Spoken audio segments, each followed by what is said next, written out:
राधा को अपनी सास से बहुत प्यार था। मम्मी जी, आपकी साड़ी कितनी प्यारी लग रही है। काश मैं भी आपके जैसी साड़ी पहन पाती। अरे बेटा, हमारे जमाने में तो साड़ी ही चलती थी। तू क्या करेगी साड़ी पहनकर? दिन भर भागा दौड़ी करती है। साड़ी कंफर्टेबल नहीं फील कराएगी। तू तो ऐसे ही जचती है बेटा। राधा सास को लेकर घूमने जाती, सैर करती और उनसे खूब बातें किया करती थी। एक दिन, अरे राधा और माँ, सुनो, अब हम लोगों को बम्बई चलना पड़ेगा। मेरी नई नौकरी वहीं लगी है। अरे वाह माँ, कितना मजा आएगा ना। अरे नहीं नहीं, मैं नहीं जाऊंगी। बड़ा शहर, बड़े लोग, मेरा दिल नहीं लगेगा। अरे माँ, मैं हूं ना आपके साथ। और सारा परिवार बड़े शहर में शिफ्ट हो जाता है। एक दिन, राधा, तू भी अब नौकरी में जाने लगी है। मैं तो बोर हो जाती हूँ। सोच रही हूँ आसपास की औरतों से दोस्ती कर लूं। हाँ हाँ माँ, और क्या, यहाँ की औरतें तो किटी पार्टी और बहुत से फन लविंग एक्टिविटी करती हैं। तो बेटा, दो चार फन लविंग से मुझे भी मिलवा देना। बहू सास के साथ बाहर निकलती है तो देखती है कि सास की उम्र की जो औरतें टहल रही हैं, उनका पहनावा ओढ़ावा सास से बिल्कुल अलग है। लेकिन फिर भी राधा एक औरत को रोकती है। Hello aunty, how are you? Oh great darling. Aunty, हम लोग यहाँ नए शिफ्ट हुए हैं। ये मेरी मम्मी है। क्या ये कल से आप लोगों को ज्वाइन कर सकती हैं? वो औरत सास की तरफ बड़ी ही अजीब नजरों से देखती है, फिर कहती है, अब ठीक है, कैसे भेज देना। सास समझ जाती है कि उस औरत को वो ठीक नहीं लगी, लेकिन फिर भी वो कुछ नहीं बोलती। अगले दिन, अरे माँ, अच्छी सी साड़ी पहनकर तैयार होकर जाइए। आपको आपकी दोस्तों के पास जाना है ना। और नहीं नहीं, मैं सोच रही हूँ घर पर बैठकर टीवी देखूं। वैसे भी रामायण का नया एपिसोड आएगा। नहीं माँ, आप जाओ ना, लोगों से मिलो, बात करो, अच्छा लगेगा। ना चाहते हुए भी सास उन लोगों के पास जाती है, लेकिन सभी सास से बुरा व्यवहार करते हैं। सास मुंह लटकाकर घर आ जाती है।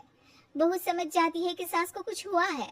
वो रोज सास को पार्क में भेजती, लेकिन सास रोज मुंह लटकाकर वापस आ जाती। क्या हुआ माँ, आप बाहर जाकर खुश नहीं होती हैं? अरे बेटा, खुश तो हूँ, लेकिन क्या माँ? आपको तो लोगों से मिलना, बातें करना अच्छा लगता था। मैं देख रही हूँ कि आजकल आप बाहर से आती हैं तो परेशान सी दिखती हैं। सास कुछ नहीं कहती, अपने कमरे में चली जाती है। अगले दिन राधा चुपके से सास के पीछे पार्क में जाती है। हेलो, कैसे हैं आप लोग? एक औरत मुंह बनाकर साइड हो जाती है। सभी एक दूसरे से बात करती हैं, लेकिन राधा की सास साइड में चुपचाप अकेली बैठी रहती हैं। राधा घर आती है और सास के वापस आने का इंतजार करती है। सास मुंह लटकाकर घर आती है। अरे मम्मी जी, तब से इंतजार कर रही हूँ, जल्दी तैयार हो जाइए, मार्केट जाना है। राधा सास को लेकर बाजार जाती है और उन्हें कुछ मॉडर्न कपड़े दिलाती है। अगले दिन सास उन कपड़ों को पहनकर पार्क में जाती है। Oh my God, you are looking gorgeous. Beautiful top. कहाँ से लिया? हे, मेरे घर में कल किटी है, तुम जरूर आना। अजीब औरतें हो तुम लोग। मैं रोज आती थी, तब तो तुम लोग सीधे मुंह बात भी नहीं करती थी। आज इन कपड़ों को देखकर तुम मुझे घर बुला रही हो। लेकिन सुनो, अब मुझे तुम लोगों से कोई बात नहीं करनी और ना ही दोस्ती करनी है। अरे, तुम तो बुरा मान गई।